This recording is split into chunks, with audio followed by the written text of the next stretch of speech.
What's up, guys? Let's talk about the most important stat in Diablo 4 for Season 3 and even beyond. This was actually a really good post that I wanted to follow up on via Reddit, and it was talking about why is the main stat on your weapon so important on all the guides to get, specifically like your class stat. So if you're playing the Sorceress, that'd be Intelligence. If you're playing Rogue, that's Dexterity. And if you're playing the, let's say, Barbarian, that would be Strength, so on and so forth. Basically, your main character stats. Why is it so important specifically on the weapon to get it there, as well as getting all stats? So the first thing I need to explain is back in Season 0 and even in the earlier stages of the game, we had these things called damage buckets. In each one of these different categories, let's say damage while you were healthy, and then bonus damage via your character's main stat, and then you'd have crit and vulnerable damage. These were all in separate damage buckets, and they would get multiplied times each other. Now, later on when the game launched, a lot of these things like damage while healthy, damage while werebear, all got moved into one sort of damage bucket, meaning that you didn't get a big multiplier as much as you would have if they were separated. To kind of visualize this, I want to go ahead and actually throw up this little chart here on Mobalytics. So what it comes down to is for how it would work with your additive damage, you get your +2 damage, and then let's use example, damage versus close enemies, you get another 2. Damage versus poison, another 2. And then you'd have damage versus crowd controlled or damage via some sort of condition. These would add up into some sort of a number. Now, the multiplicative damage is much better. Even though this one is a higher number here, these are separated into several categories. So you have your base damage, then you multiply that times your character's main stat, which all stats gives all of the stats, so it would work with all of it.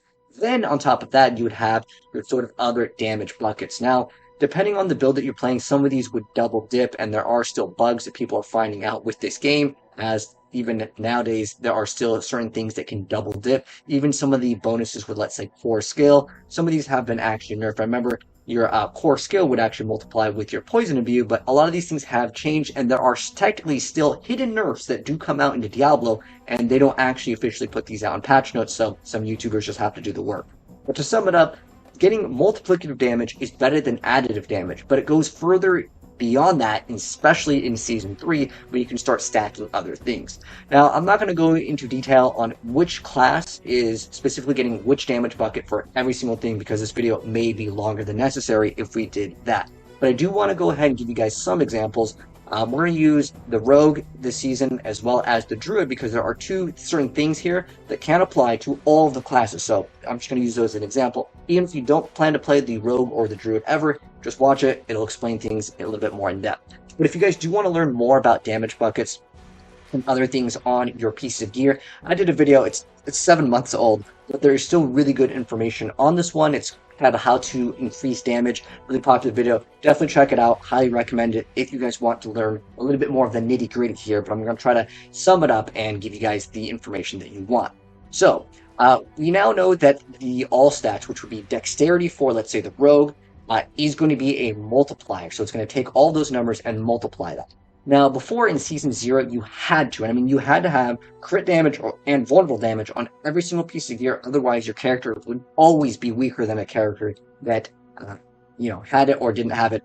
It was a massive difference. And the reason why is because those were multipliers. But now that has actually changed. Your base vulnerable damage is x20, and then you have your crit damage at x50. Now, beyond that, it doesn't matter. It just gets added into the additive damage bucket, the bad one. So getting crit damage and vulnerable damage, while you might think, well, then is it completely useless now? And the answer is yes and no. And the reason why it's yes and no is because it depends on what can actually scale in your character. Now, they have updated this, so I'm going to go ahead and give you guys kind of the rundown. So this is my build over here for the Rogue, and you can see over here with precision, this is a brand new updated buff where we made it so the marksman skills would grant ourselves a stack of precision. Now, this number doesn't even work correctly. This is actually busted right now. It's busted with rapid fire, and there's a couple other bugs here. I'm not really going to go into all the bugs that exist in this game because they're still fixing a lot of these, but specifically the amount of damage that it's giving is more than it's supposed to. But with precision, there is the final line over here, and we're looking at specifically where it says this damage is further increased by amount equal up to x15 of your critical strike damage bonus. So before you would think, okay, well, getting crit damage would be bad. But on the rogue specifically, with this key passive, you still want to stack crit strike damage because it's going to give you an X multiplicative damage. So therefore, in season 3, for the rogue, you would want this. Now, in season 2, everyone and their grandmother played close quarters. It was the most godly thing ever, and they decided let's go ahead and absolutely nerf it to the ground. And I wouldn't be surprised if next season precision gets absolutely destroyed because one, it's bugged and doesn't work properly, and there's another bug with rapid fire and precision, which makes it actually worse. But they want to shift up the meta. There was a great little picture at the Blizzard HQ that says they want to shift the meta. So it's not like, oh, Rogue, always wants to get damage versus crowd control, because last season that's what you wanted, because that was going to add an X multiplicative. Now, it doesn't just go onto the tree. This goes further beyond that with specific passives on your Paragon board. So one example over here, this is with the Druid, by the way. Again, this can apply to all classes. There's a barbed one with like Berserking and stuff. But this one over here, it is this legendary node called Earthen Devastation. So it says your Earth skills deal a bonus amount of crit strike damage, increased by X20 of your damage versus crowd control. So if you're playing the Druid and you get this, which is in most builds, especially if you're playing Pulverized Druid, you would 1000% take this node because it's just one of the best. And it's going to give you extra bonuses. Now, there is a limit on this one. So some things have a cap, and beyond that cap, well, it doesn't give you any bonuses, so you'd rather stack your all stats or main stat. But it goes further beyond that because there are certain nodes. You can see this one, I don't reach it. Now, it's different on different builder websites because some stats that you can actually allocate may not appear correctly on all the mathematical things in here. There's other things in the game that are bugged, like Essus is still bugged where it doesn't show the correct stats on the bonus crit in all areas. So even if you look at any builder website, even if you play the game, these numbers may not add up to the correct number. Like I might have actually reached, it just depends on how the game wants to register certain stats, depending on if you're in combat or if certain trigger conditions are met. But at the end of the day, getting all stats is very good, specifically on like two-handers. And the reason why is because it's going to give you all stats, so it's going to give you that multiplier because it's going to give you that core stat for your character. But in addition to that, you will reach these other bonuses. Now, 3% resistances, that's not that bad. That's almost like a diamond. A diamond gives you 5% to all stats, right? But there are other ones where, let's say you get another bonus of 15 crit strike damage. That basically is a low roll on an item. So not only would getting the all stats give you an extra 15% crit strike damage, but it's going to give you that extra small amount of crit strike chance, resource generation, all these other small stats that all stats will give you. So it goes further beyond even just the damage. It can give you defensive stats. It kind of depends on your build, like this is extra core skill damage, but the other one, resistances, you get life. There's tons. Now, even going further beyond that, another thing that I wanted to mention that is very good, because on specifically, let's say the Pulverized Druid, which if we go to this one over here, because I wanted to make this an updated guide for Season 3 and kind of explain why it's really important. So I already mentioned that you definitely want that bonus to crowd control. Now, normally in Season 2, or back when we had the vampiric powers, we needed something to actually apply the slow. Now, with the aspect of Quicksand, our damage with Earth skills would slow enemies. Now, we don't have to run that anymore, and this goes beyond, again, just the Druid. We could look at things like enemies versus enemies that are poison, crowd control would be one for the Sorceress. There's tons. So don't think it's just limited to whatever is on the screen. So with this one over here, this automatically applies the slow, but what if you could apply the slow before you even hit with the first Pulverize, so that way you get your min-max damage immediately, right? So with Season 3, you can add, it doesn't really matter the skill. As far as I'm aware of right now, the main ones are going to either Firefly if you want to solo things, but Lightning Bolt and Tempest are kind of like the more meta-ish skills. But don't worry too much about what the skill is. Look at whatever can apply that sort of condition to then reach your X multiplier of damage, and then therefore, like before in Season 2 with the Druid, you would want to run this. Now you have a free extra slot to kind of go ahead and min-max and get your X multiplicative damage bonus without specifically needing to hit that condition. Like for Rogue, there's one where you can actually have the ability to apply Daze, and Daze is important because it can knock down the enemies if you crit, and then therefore you can get additional crit when the enemy gets knocked down, and you will get a bonus. You can also do another thing with Wind Force, but that's getting really niche, and that's almost off topic. But At the end of the day, the reason why it's better is to apply the X multiplicative damage. So multiplicative damage better than additive damage. As far as it is right now, you basically have your character's main stat, then you have your crit, your vulnerable, and then whatever things on your key passive. Some of these you do get grouped up, but there's certain bugs, and I don't want to go into every single one that double dips because that would make the video very long because it's also skill dependent and potentially even bug dependent. There's another bug with the poison damage that you can do with the seneschal. You can get like trillions of damage.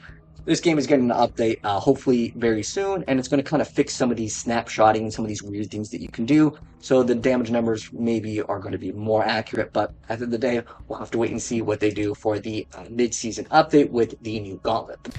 And one little bonus that I wanted to add to this video, just as a heads up, I was recording that while I was traveling, that's why the video quality is different, but now I'm back with my actual setup. So I wanted to do a really quick little comparison. So this over here can give you guys the visualization of the difference between getting that extra like all stats and not getting the all stats. So on the Paragon board, you may see some things where they would give you some sort of a bonus if a condition is met. And this can actually stack with the glyphs +2 bonus of rare nodes.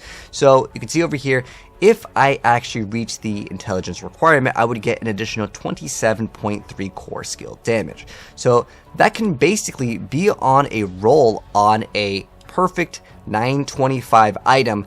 On a perfect core skill damage, you can get up to, let's say, 29% additional damage, which is almost the same as just getting this. Now, why would that actually be better to get the all stats versus just getting that flat amount of, let's say, core skill damage? So going into the math, now it depends on the class that you're playing.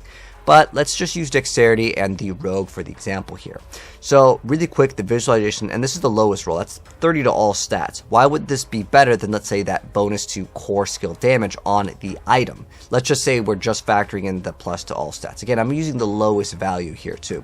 So 30 to all stats, which would include dexterity, strength, will, power, and intelligence, we'd get 3x multiplicative damage, and we would also get dodge chance. The reason why I put the little like squiggly and the little like star here is because there is diminishing returns on some of these numbers depending on how much dodge you actually stack. It has something called inverse multiplicative. Without going too far into it, the more that you have, the less value that you do get off of it, but it's still technically valuable to get extra dodge chance. But you'd also get, let's say, 30 armor. Again, depends on what you're playing. And you could also get some sort of resource gen. It's about like 1%. It's pretty small though, but it can stack up. And then you would also have willpower, which would give you additional healing, which again is very small, but you're getting all of these. Keep that in mind. And on top of that, you'd be getting some sort of intelligence, which equals about half of a crit and almost 1% all res. So 1% all res, that's about half of a blue node on the Paragon board. But remember, you're getting all of these, and in addition to that, you could reach another Paragon breakpoint. That could be plus to core skill damage anyways, so you wouldn't be really losing out on too much. I just wanted to include this because I felt like it was important to kind of visualize these changes, as I didn't have that in the video while I was working on it, while I was traveling. But that's like a more example that is kind of very concrete, and you can kind of see the difference there. That's going to wrap things up. So basically, yes, your main stat is always still good to get, and I kind of explained multiplicative damage and kind of how you can use it to min-max a little bit more, but there is a threshold, again, that once you reach, there's no point of getting more, and that one would be like, you know, the X 40%, whatever, if you reach it. But remember, don't always trust the tooltips. Anyways, that's gonna wrap things up. If you guys enjoyed the video, drop a like on it. If you're new, subscribe to the bell, and I'll catch you guys in the next video. Hopefully, that will be when we're on a real setup, because we're still at a hotel, we're traveling, so we're still on our ghetto setup, but we'll be back very soon. Take care. See you guys in the next video. Peace.